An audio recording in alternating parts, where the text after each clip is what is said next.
सैयदना इमाम हुसैन शहीद करबला, इमाम आली मकाम सिब्ते रसूल रज़ी अल्लाह तआला अन्हु व अर्ज़ाहु अन्ना, जब मदीने तैयबा में थे और आपको यजीद ने बैत के लिए इसरार किया। और जानते हैं मदीने का गवर्नर वलीद बिन उक़बा इमाम हुसैन को अपने घर में बुलाया और रात के वक्त कहा कि आप यजीद की बैत कर लें, सब ठीक हो जाएगा। आपने एक तारीखी जुमला फरमाया था, आज वो सब मुसलमानों को याद होनी चाहिए। इमाम हुसैन ने ये नहीं कहा मैं हुसैन रसूलुल्लाह का नवासा यजीद की बैत करूंगा फासिक व फाजिर की, ये नहीं कहा आपने। तवज्जो चाहता हूं, आपने ये नहीं फरमाया, बल्कि ये फरमाया मुझ जैसा उस जैसे की बैत कैसे कर सकता है। ये क़यामत तक आने वालों के लिए मैसेज है, हुसैन जैसा कभी भी यजीद जैसे की बैत नहीं कर सकता और ना ही वैसों की ताकत को वो मान सकता है। और अल्हम्दुलिल्लाह हमारी माओ ने बचपन से हमें हुसैन को ही सुनाया है, यजीद को नहीं। इसलिए आज अगर किसी तख्त पर यजीद बैठा हो तो हमें डर नहीं लगता इस बात का कि वो गर्दन उड़ा देगा, हमें इस बात का खौफ नहीं लगता कि फांसी पर चढ़ा देगा। हमें इस बात का यकीन है कि अगर हमारे टुकड़े भी हो जाएंगे तो इंशाअल्लाह हमारी रूहें करबला जरूर पहुंचेंगी। इमाम हुसैन के साथ क़यामत के दिन उठाए जाएंगे, हक बात करते हुए अगर दुनिया से जाएं। अजीज़ान गिरामी वक़ार, मैं तारीख की चंद झलकियां आपके सामने रखूंगा। मुझे हुक्म भी हुआ है, बहुत जल्दी वक्त खत्म हो जाएगा, समेटना है। मैं चंद मिसालें आपके सामने रखता हूं। ताकत किसे कहते हैं, क़ुव्वत किसे कहते हैं। जिम में जाकर बॉडी बनाने वाला ताकतवर है, काजू बादाम खाने वाला ताकतवर है, मुक्के मारने वाला ताकतवर है। कौन है ताकतवर, ताकत किसे कहते हैं? मेरे अजीजों, असल ताकत तो ये है कि तुम इस्तेमाल अपने हाथ पैर कुछ भी ना करो लेकिन खलबली दूसरों में मची रहे। ये असल ताकत है, ये रब ताला की तरफ से दी हुई होती है इनाम में।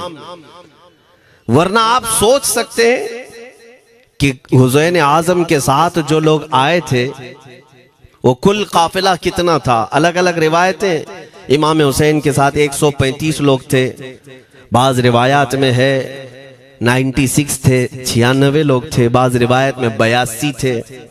शहीद होने वालों की तादाद 72 है। लेकिन इस बात पर अक्सर उलमा मुहद्दिसीन का ख्याल है कि 82 लोग थे, 82 लोग थे। 82 के मुकाबिल में कितने लोगों को आना चाहिए रास्ता रोकने के लिए? अगर किसी आम आदमी से भी पूछे तो डबल कर दो, ट्रिपल कर दो, 4 गुना ज्यादा कर दो। नहीं, 82 को रोकने के लिए पहले 1000 लोग आए, फिर वो 1000 के बाद 4000 प्लस आए, 5000 लोग सिर्फ 82 लोगों को रोकने के लिए आए रास्ता। फिर ये लोग 4 दिन तक रास्ता रोकते ही रहे, 5000 लोग मिलकर। 10वीं मुहर्रम होने से पहले पहले फिर तकरीबन 16000 लोग आए, यानी तकरीबन पूरे टोटल मिलाकर 22000 के करीब, 21000 समथिंग कुछ। 22000 की फौज क्या माने रखती है, किसको रोकने के लिए? 82 लोगों को। इसी से समझ में आता है असल ताकत किसे कहते हैं। ताकत इसी को कहते हैं कि उधर 3 दिन के भूखे और प्यासे हैं, उनके खीमों में साजो सामान भी नहीं, जंग के असबाब भी नहीं, और वो जंग की नीयत से भी नहीं गए। उसके बावजूद 22000 के सीनों में जो खलबली मची है, दुनिया इसी को समझ नहीं पा रही है। अगर दुनिया ये समझती है क्वांटिटी का नाम ताकत है तो हम उसको रद्द करते हैं, नहीं, क्वालिटी का नाम ताकत है। ईमान ये असल ताकत है। और एक तारीखी बात मैं आपके सामने रखता हूं। इमाम हुसैन का रास्ता रोकने के लिए सबसे पहले यजीद की फौज से जो शख्स आया था उसको हुर बिन यजीद कहते हैं। हुर बिन यजीद रियाई 1000 का लश्कर लेकर के ये इमाम हुसैन का रास्ता रोकने आए। 2 दिन तक इधर उधर घुमाते रहा और जब जब नमाजें होती रही, इमाम हुसैन मुसल्ला इमामत पर हैं और ये यजीदी इक्तिदा भी कर रहे हैं। हर जमात इमाम हुसैन के पीछे हो रही है। लेकिन मैं आपको बताता हूं 10वीं मुहर्रम से पहले इमाम हुसैन ने खुतबा दिया और यजीदियों से कहा, क्या तुम मेरी हैसियत को नहीं जानते? मैं फातिमा जहरा का बेटा हूं, हैदर कर्रार का नूर नजर हूं, रसूलुल्लाह का नवासा हूं। मेरी निस्बतें क्या तुम्हें नहीं मालूम? तुम मेरे खून से अपने हाथों को न रंगो। मैं तुम्हारे पास ऑप्शन रखता हूं, मैं इस रास्ते से अपने वापस मदीने की तरफ जाता हूं या किसी साहिल की तरफ या दिमश्क जाऊंगा। जंग करना नहीं चाहता तुमसे। ये 3 ऑप्शन जब इमाम हुसैन ने रखा तो यजीदियों ने एक को भी कबूल नहीं किया। वो जंग करना ही चाहते थे, इमाम हुसैन के खून के साथ खेलना ही चाहते थे। लेकिन जो हुर बिन यजीद है, तवज्जो चाहता हूं, जो खुद इमाम हुसैन का रास्ता रोकने के लिए आया, उसके दिल में ये बात आई और उसने आकर के 10वीं मुहर्रम को यजीदियों से कहा, मियां मान लो हुसैन की बात, 3 में से कोई एक बात मान लो, हम जंग नहीं करना चाहते, वो रसूलुल्लाह के बेटे ही तो हैं। तो सारे जो सिपह सालार बड़े बड़े थे, अमर बिन साद, शिमर वगैरह, हुर बिन यजीद से कहने लगे, तुझे कौन कहता है फैसला करने के लिए? तू सिपाही है, 1000 की नफरी तेरे साथ दी गई है, बस अगर तुझे हमारे साथ रहना है तो मैदान में जमा रह, वरना चला जा, तू सुलह की बातें मत कर। हुर बिन यजीद उसी दिन 10वीं मुहर्रम को उन यजीदियों से कहता, अच्छा अगर तुम मेरे इस बात को नहीं मानते तो तुम्हारी सिपह सालारी तुम्हें मुबारक, मैं हुसैन के खीमे में जा रहा हूं। जो यजीद की तरफ से आया था वो किधर चला गया? मौला हुसैन के खीमे में। कब? सिर्फ 10वीं मुहर्रम, एक रिवायत में 9वीं मुहर्रम को, एक दिन पहले इमाम हुसैन के खीमे में आया, दस्तबोसी की, माफी मांगी और इमाम हुसैन ने कहा, अब तुम जा सकते हो अपने घर। हुर बिन यजीद ने कहा, मैं उस वक्त तक अब आपका साथ नहीं छोड़ूंगा जब तक मेरे जिस्म में आखिरी सांस बाकी रहे, मैं आपके साथ रहूंगा। अब इमाम हुसैन की वफादारी में आने वाला कौन था? इसलिए मैं आपको एक चीज दे जाता हूं मेरे अजीजों, अल्लाह अज़्ज़ वजल की कुदरत के फैसले हैं, वो जब चाहता है कहीं से भी किसी को हिदायत अता फरमाता है। वो बातिल कुव्वतों के मौजूद पलने वाला बच्चा भी कभी रब तबारक व तआला हिदायत देता है, उसे आलिम बनाता है, और कभी काबे की छांव में पलने वाले को मौला अबू जहल भी बनाता है, गुमराह कर देता है। हुर बिन यजीद मौला हुसैन के पास आ गए। जो बात मुझे कहनी है उसके लिए मुझे इतना वाकया बयान करना पड़ा है। मैं असल पॉइंट की तरफ आता हूं, क्यों मैं ये बयान कर रहा हूं। जब 10वीं मुहर्रम को जंग शुरू हुई, अम्र बिन साद ने तीर चलाया, तो जानते हैं खीमा हुसैन की तरफ से सबसे पहले मैदान में उतरने वाला यही हुर बिन यजीद ही, यही उतरे अपने घोड़े पर सवार होकर उन्हीं यजीदियों से लड़ने के लिए जिनकी फौज में ये आए थे, उनके मुकाबले में लड़ने के लिए गए। और जब लड़ने की इब्तिदा हुई, सुबह से दोपहर के करीब तक वो लड़ते रहे, जवाल तक। अब जो बात कहना है तवज्जो से सुनो।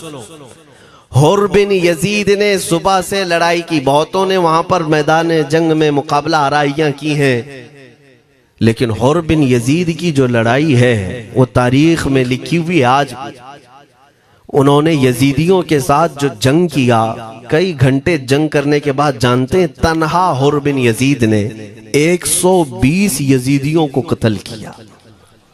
120 की तादाद, एक घोड़सवार एक ही है, 120 को मार गिराया। उसके बाद जामे शहादत नोश किया। मैं तारीख पढ़ रहा था, वहीं पर हमने किताब को रोक दी।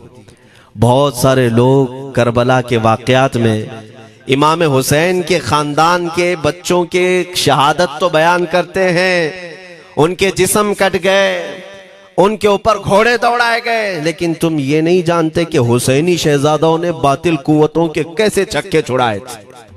एक एक जवान ने मुकाबिल में आने वालों को उनकी औकात कैसे याद दिलाई थी। अब सुनो, हुर बिन यजीद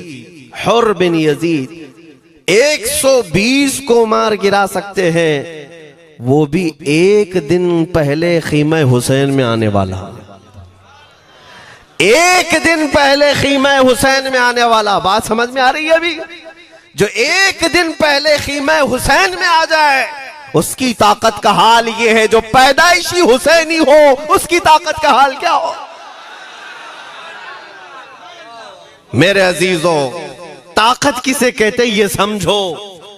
यह और बात है कि लोगों को अपनी ही औकात मालूम नहीं, अपनी हैसियत मालूम नहीं है। होता क्या है मैं आपको बताऊं। अल्लामा अब्दुल मुस्तफा आजमी साहब ने एक बड़ी प्यारी बात लिखी है। वो गुजरात के हालात बहुत अच्छी तरह से जानते थे। आपने एक बहुत अच्छी बात लिखी जो हमारे तमाम चीजों से, या आज के जमाने में ये चीज मैच होती है।